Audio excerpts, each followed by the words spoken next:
Joining me now, CNN political analyst April Ryan. She is a White House correspondent and Washington bureau chief for the GRIO, and CNN political commentator Alice Stewart. She is a Republican strategist and Ted Cruz's former communications director.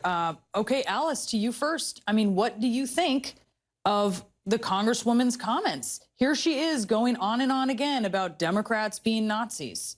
It's despicable. Look, my grandmother lived in her district. I spent many a childhood in that district, and I'm encouraged to see many of those people speaking up, saying that they disagree with what she says. Look, first of all, Israel is our greatest ally in the Middle East. And second of all, what she said about the Holocaust and the Jewish people is just ridiculous, and it's factually inaccurate. She's talking about face masks, which are meant to be safety and security, comparing that to these yellow stars, which are about separation and persecution of Jews in one of the most horrific areas of our history.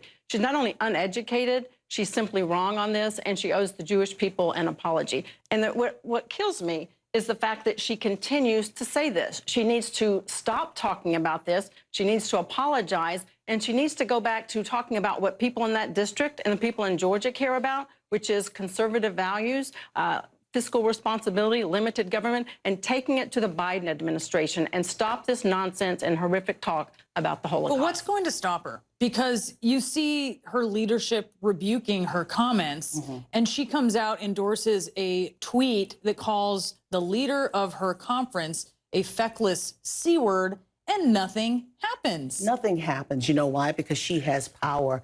Her power means money. Her ignorance, her words that assault our ears, translates into this fundraising machine that she has become. She is now, in a lot of eyes, the female version of Donald Trump. She is the face of the Trump party, the Republican Party that's now divided. She has caused a rift. She has caused people to try to figure out how to handle this as they're trying to figure out in that party what to do, how to move forward. And at the end of the day, she is a woman who has harassed, who has stalked members of Congress. You can't do that in public, but she is doing that on Capitol Hill. She is now talking about or using symbols and words about a community that had an atrocity that is still hurting, and she is re-injuring, re-traumatizing. She needs to be brought in by the Republican leadership and tried to be reined in if they can, because her words are causing people to hurt. And she's gathering, even though there's some people in that working class community that she represents, there's still people who are coming to her, and there are also people who are hurting. It's causing a greater divide. I want to play something Matt Gaetz said, but I will just add, Republican leaders are doing nothing, because in order to come down on Marjorie Taylor Greene, they have to inflict, they have to go through a little pain themselves. They're not willing to do it. It's very clear. There's no profile. If they come down on her, they're coming down on Donald Trump as well for the same things. And it's going to hurt them, and they won't stand for that. Okay, let's listen to Matt Gaetz, embattled congressman facing perhaps some legal woes. He went on a tear last night about the real meaning of the Second Amendment. We have a Second Amendment in this country, and I think we have an obligation to use it.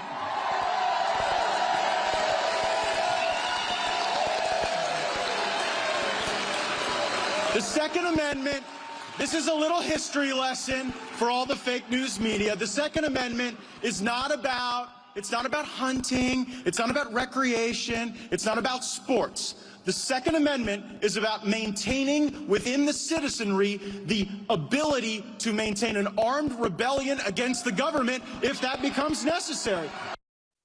He is a clown, but is what he is saying, I mean, 5 months after an armed insurrection? Should we be worried here when he's saying stuff like this? That's nonsense talk.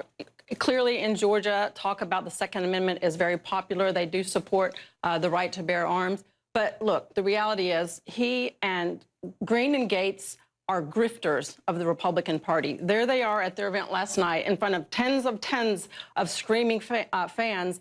But they are the fringe of the Republican Party. They represent Donald Trump, but Donald Trump lost. We lost the House and the Senate because of that type of language. What we need to get back to is more of the Reagan-like policies and focus on policies and not personalities. It's the personalities that lost us these leadership positions. We need to get away from that. So a couple things on that. One, you saw Paul Ryan last night at the Reagan Foundation, and Gates never even mentioned Reagan, the party of Reagan. But at the end of the day, you talking about these are grifters. Those were grifters that went up on the Hill on January 6th. Those were grifters. At least 35,000 of them went through the magnetometer, the Secret Service magnetometer, on January 6th at the Ellipse to hear the president talk about, I'm going to go with you, and he didn't. Then you had a large-scale number that did not go through the magnetometer that had backpacks, okay? We don't know what was in those backpacks. And there were tens of thousands of grifters that converged on the Hill. And you hear people like that saying, like Matt Gaetz talking these things, people who are in power that people believe know what they're talking about. They incite things like what happened on January 6th, as Republicans were also running down the hallway with Democrats to go to safety. Which is all the more reason why we need to have this January 6th commission, find out how this happened, who called them there, what the potential police shortcomings were, and what we can do to make sure that this doesn't happen again. We need to look into it. But what we need for the Republicans moving forward is we need to keep the Trump supporters, and we also need to bring back on board the ones we lost. We need to keep the Reagan-style Republicans that focus on policies and not personalities. You know That's what? the We only need way truth. we're We going. need truth. The bottom line, we need truth. We need truth because there's so many lies being told, and people are being ginned up, and it's going to cause more pain and more hurt and more death and destruction. You guys, thank you for coming on. I will say, it does not seem that they're fringe anymore. The numbers are large, and the folks that are adhering and just, you know, placating them, the numbers are bigger than people who are, you know, sticking to Reagan values Anymore. That's right. They're not just grifters April and anymore. Alice, we could talk about this all day, but and maybe we will later. Really appreciate having you on.